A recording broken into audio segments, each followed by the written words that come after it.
Siyempre, gusto kita i-surprise, mahal. Ito naman, puro ka surprise. Wait. Si tatay ba yun? Tara ate, silipin natin. Ang dami na nagbago sa bahay natin, mahal.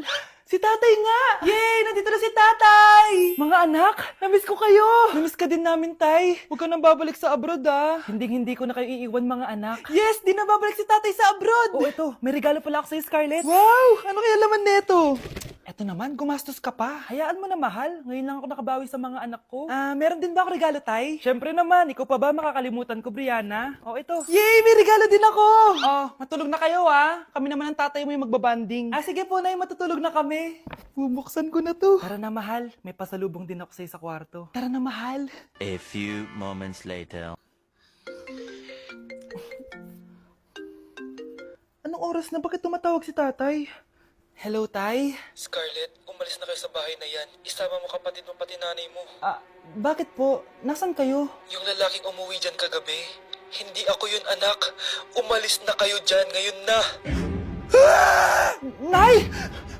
Nay, bakit po? Mga sinungaling kayo? Paano niyo nagawa sa akin to, ha? Nay, anong sinasabi mo? Hindi namin maintindihan. Ikaw, Scarlett, sabi mo doktor ka, di ba? Bakit katulong ang trabaho mo sa New York, ha? Nay! Ikaw, Brianna, teacher ka, di ba? Bakit nakita ka nilang nasa bar at sumasayaw-sayaw ka pa? Ikaw, Michael, akala ko may engineer na ako. Ngayon pala, nangi-scam ka lang ng tao! Bakit nyo tinago sa akin to, ha? Nay, hindi kasi ako nakapasa bilang nurse sa New York. Sabi nila, mas magaling kasi talaga si Brianna compare sa akin. Kaya rumakit muna ako bilang katulong para makapag-aral ulit. Oo, Nay! Sumasayaw ako sa bar. Pero di ko binibenta ang katawan ko. Kinilangan ko lang yung pera para makagraduate na ako bilang teacher. Ayoko na kasi manghingi sa'yo eh. Ang baba kasi ng sweldo ng engineer, Nay, kaya humanap ako ng paraan para kumita ng pera. Alam ko mali ang pagiging scammer pero yun ang bumuhay sa akin, Nay. Mga anak! Sana sinabi niyo sa akin. Pamilya tayo dito, diba? Magtutulungan tayo. Bakit tinago niyo sa akin? Natakot kasi kami, Nay, na baka ma-disappoint ka namin. Alam kasi namin yung paghihirap mo. Mapag-aral lang kami. Anak ko kayo. Gagawin ko lahat para sa inyo. Sa tingin niyo ba hindi ko kayo tatanggapin, ha? Kaya itigil niyo yung mga ginagawa niyo. Lalo ka na, Miguel! Opo, Nay. Sama-sama tayong bumangon. Nay, sorry. Wow, ang sweet naman. Isa ka pa. Gusto mo talaga masira itong pamilya namin, no? Lumayas ka dito, pamilyang peke! Ano? Palibhasa, di ka mahal ng pamilya mo. Mga ate, kuya, proud pa rin kami sa inyo. Mga anak, simula ngayon, sama-sama na tayo, ha? Walang iwanan at walang magtatago, ha? Promise? Promise, Nay. Hindi na kami magtatago.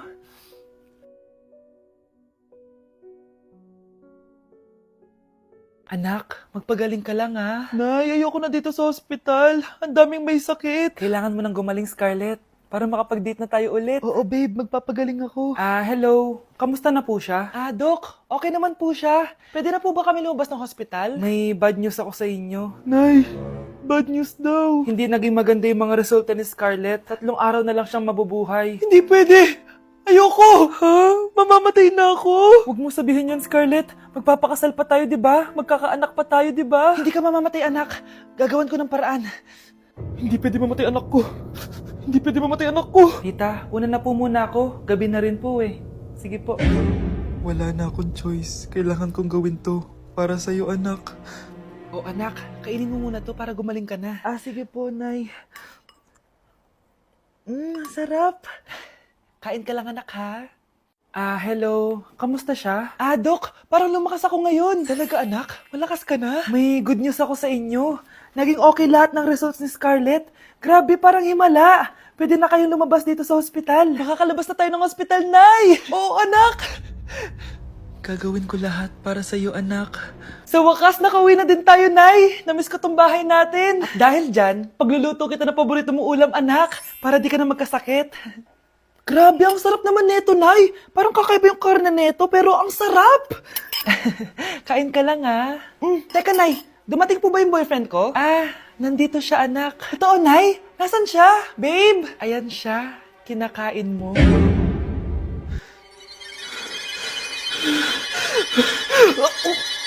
Baby, away tayo.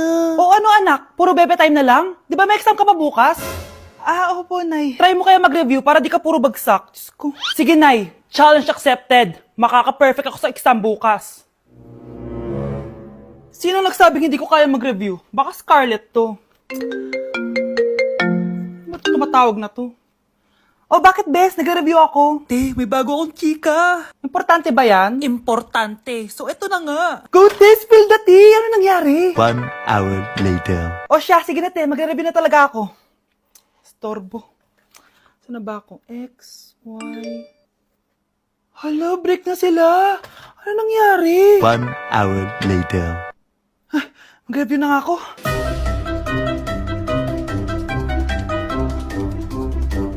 Good morning, anak! Anak, bakit tinitsura mo? Hanay, nag-review ako buong gabi. Akala ko puro numbers lang yung math.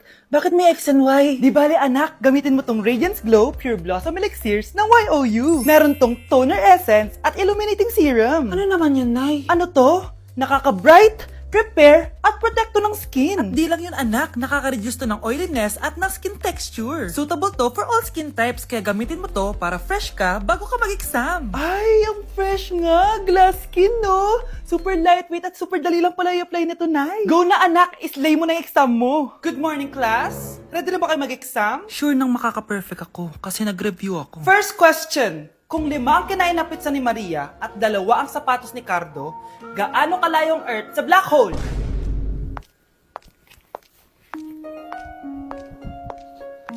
Hindi man lumabas ang mga nireview ko. Ang importante, maganda ako.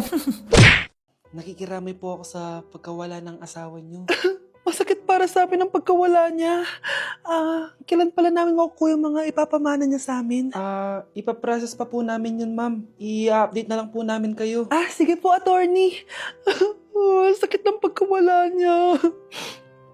Nay, tignan mo, may medal ako. Oh, ano namang paki ko dyan? Di ka ba proud sa akin? Hindi.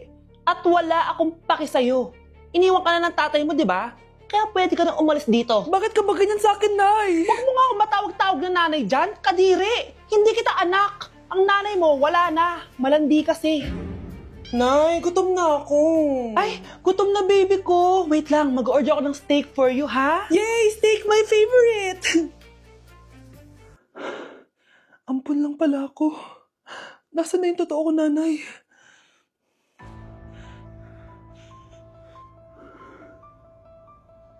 Tulog sila.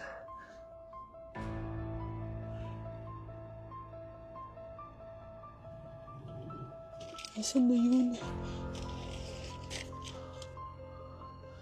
Ito ba si nanay? Ay! Sino ba ito tumatawag na to? Muntik na yun. Attorney? Hello, ma'am. May update na po sa ipapamana ng namatay niyo pong asawa. Sige. Punta ka dito sa bahay. Sa wakas, ito na yung araw na pinakahihintay ko. Hoy, ikaw! Pag dumating dito si attorney, magtago ka. Hindi niya pwede malaman na may isa pang anak ang asawa ko. Sige po. Ma'am, nakuha na po namin yung last will and testament ng asawa niyo.